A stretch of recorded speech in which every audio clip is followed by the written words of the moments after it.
We are currently in the midst of a wave of new horror movies and horror directors, from the Backrooms to the Bone Temple, with fresh new ideas and fresh new takes on older franchises. With the rise of independent horror to the top of the revenue charts, we are looking at a wave of horror that could be game-changing. I'm Hal Hefner, your personal professor of nerd horror.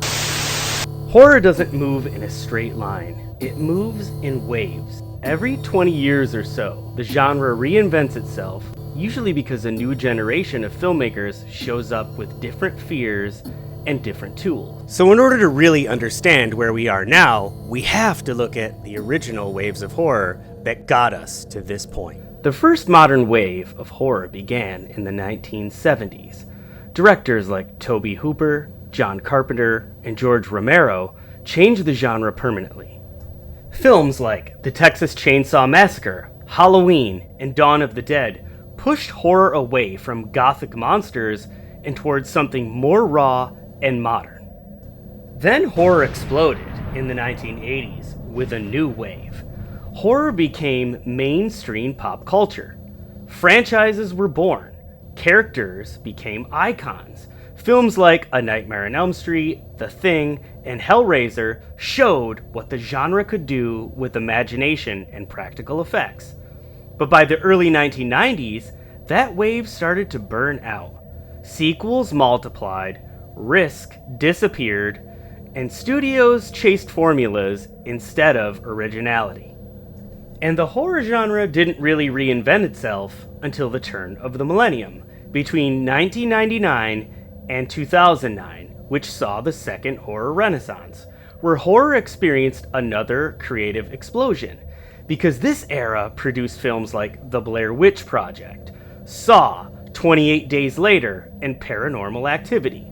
These films reshaped the genre again because they introduced found footage horror, low-budget digital filmmaking, new zombie mythology, and viral internet marketing.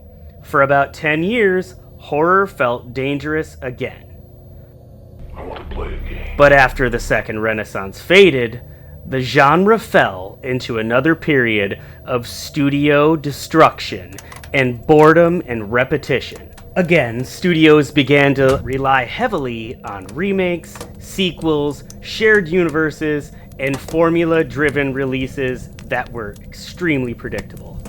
And like the other downturns, there were still strong films during this period, but overall, the ecosystem became safe and really predictable.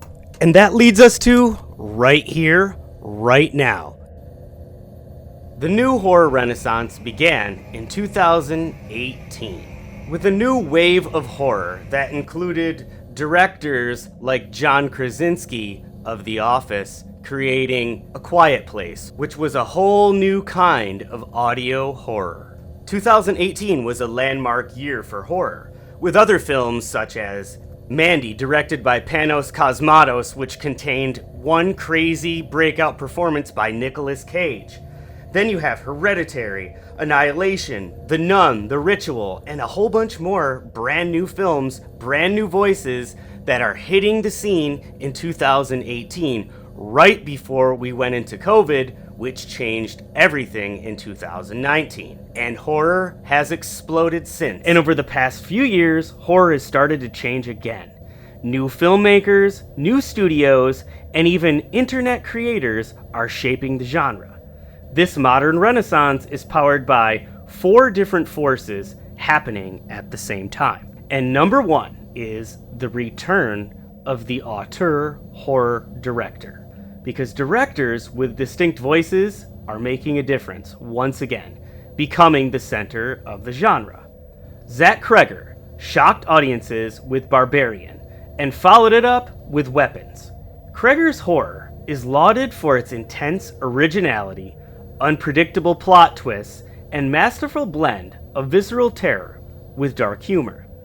Fans, like me, love his ability to subvert predictable genre tropes, use suspenseful cinematography as a weapon to build tension and dread, and create deeply unsettling, lingering atmospheres. Osgood Perkins, built a completely different kind of horror through atmosphere and psychological dread with Longlegs, The Monkey, and Keeper. Perkins is revered for creating a distinct, highly atmospheric, but arty brand of slow burn horror that emphasizes existential dread, profound grief, and lingering unease over traditional jump scares.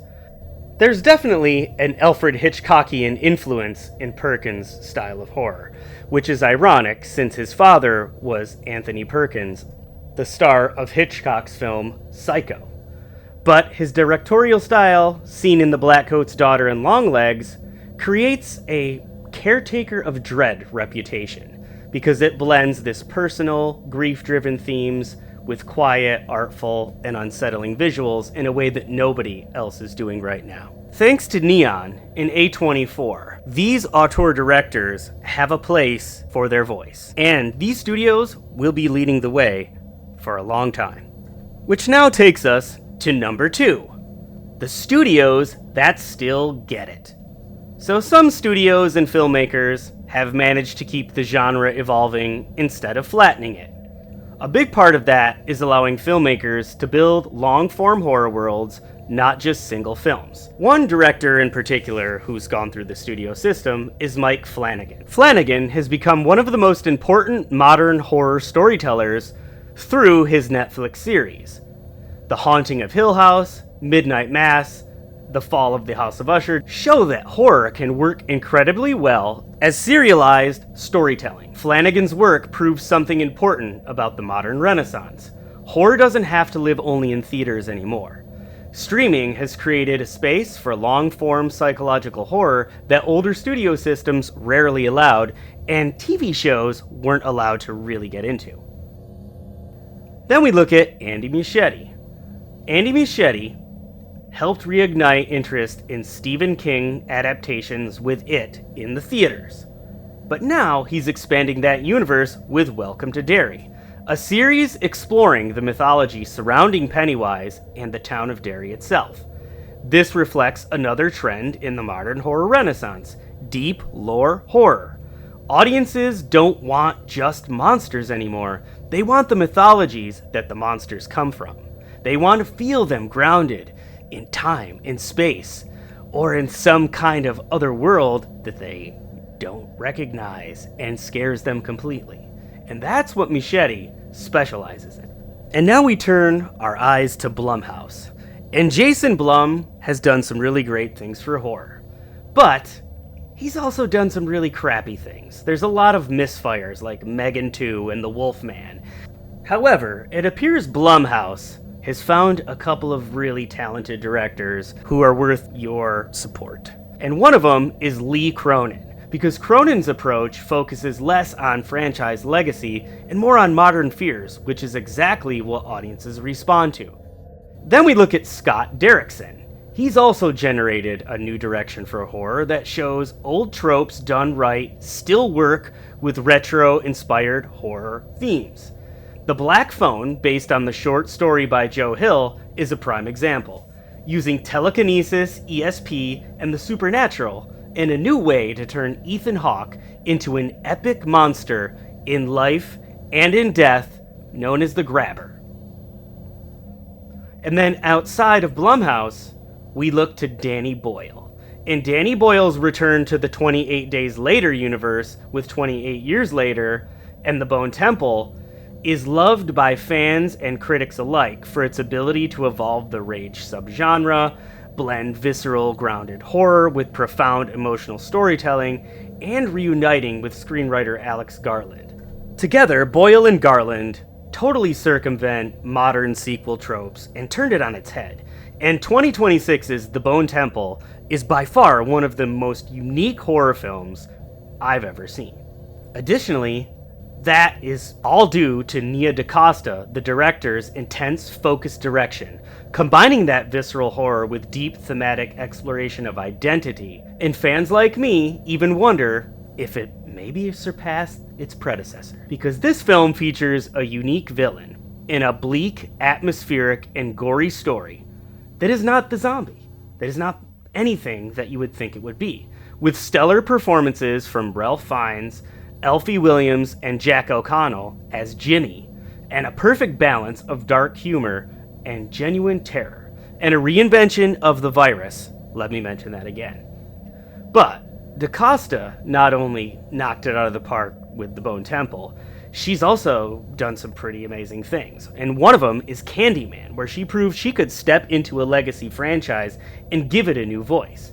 And if we're talking about the rise of black filmmakers in horror, we can't ignore Ryan Coogler's vampire period piece film, Sinners, which demonstrated how new voices and new ideas can reshape the genre when studios are willing to take risks and give them a blank check. And additionally, this is an award-winning film which is going to blaze a trail wide open for new films and new voices to keep this renaissance going. And now we dig deeper with number 3, indie experimental horror. Every horror renaissance is powered by filmmakers willing to make strange, uncomfortable movies with almost no budget. A perfect example is Skinamarink, a film made roughly for $15,000 that became a viral horror phenomenon. Another is the Terrifier franchise. Along with creating a new disturbing, iconic supernatural killer we haven't seen the likes of since Freddy Krueger and Jason Voorhees, Art the Clown is one master of indie proportion. Because Terrifier 3, with the largest budget in the franchise thus far with $2 million, grossed $76 million worldwide, which is over 35 times its production budget. And one of the strangest trends in modern indie horror is the return of animal-driven thrillers. Animals turned into primal threats, like primate and dangerous animals, and also into protectors, like the dog in Good Boy. But in April 2026, a Canadian film became available on streaming platforms like YouTube and Amazon Prime, called Buffet Infinity. And this one might be the most fun, boundary-pushing, cosmic horror weirdness of them all, with a hauntingly bizarre tale told through local business ads from what appears to be either the late 80s or early 90s in analog style, over the battle for a town's existence due to a sentient buffet restaurant that gets wackier and more evil with each new commercial they produce. It's fresh, it's fun, it's weird, and the final reveal really sticks with you days after you watch it. Both Terrifier and Buffet Infinity are really pushing the boundaries of what can be done with independent horror. And the final engine of this renaissance is number 4, technology reshaping horror. Every major horror wave has been tied to new tools. In the 1970s, it was lightweight film cameras. In 1999 through 2009, it was digital video and internet marketing. Now we're seeing a new shift driven by online creators and game engines. And that begins and ends with the YouTube pipeline. Because this is basically showing how you can take your YouTube content into a film just like the Backrooms. What began as a strange image posted online in 2019 evolved into an entire horror mythology. A young filmmaker named Kane Parsons used Blender to build surreal videos showing endless fluorescent office hallways, and the Backrooms was born. Those videos exploded across YouTube and turned the Backrooms into a global internet horror phenomenon. It's a perfect example of how horror is evolving. A single, unsettling meme can now spread across the internet and grow into a full narrative universe based on fan reaction. Because the most important thing to realize about the Backrooms is that it would be nothing without the reaction of the fans and the way in which they interpreted it. And YouTube is now the largest entertainment platform on planet Earth, connecting everybody worldwide. And that means that YouTube is a legitimate film pipeline. And the next stage of that pipeline is already happening. Just look at Markiplier. He's bringing the internet audiences into the cinema with Iron Lung, an adaptation of a small indie horror game.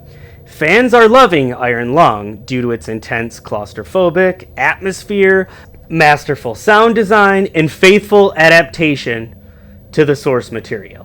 As a self-financed project, written, directed, and starring Markiplier, it resonates as a passionate, high-quality indie horror debut that challenges mainstream Hollywood production and thrives because of its fan base on YouTube. A true for fans by fans approach. And other projects like Shelby Oaks also show how online creators can develop horror communities long before a film is even released. This changes the industry dramatically because horror fans online are already comfortable with strange formats like analog horror, creepypastas, ARG style storytelling, and they love the immersive atmosphere and community and horror and mythology that is circling the things that they love. Film is beginning to absorb that creative energy of YouTube, and this is an area where we here at Nerd Horror are most excited about. This is where we want to go with all of our projects, like the game we're building and the films we have in pre-production. And so what we can conclude from all of this is that it's an exciting time to not only be a horror fan, but also a creator of horror. Every horror renaissance begins the same way. And a few strange films appear, new voices start experimenting, and audiences realize the genre has become unpredictable again. Right now, horror is unpredictable. Directors are pushing boundaries. Some studios are taking chances. And internet creators are entering the industry and shaping its future. And independent filmmakers are proving that terrifying ideas don't require massive budgets, which means we are watching and we are living in the beginning of the next great era of horror. Horror. Please like and subscribe for more Nerd Horror. And we also have another channel called Nerd Horror Stories, a twice-weekly anthology horror series that tells tales of the supernatural, psychological, and unexplainable. So please check out Nerd Horror Stories.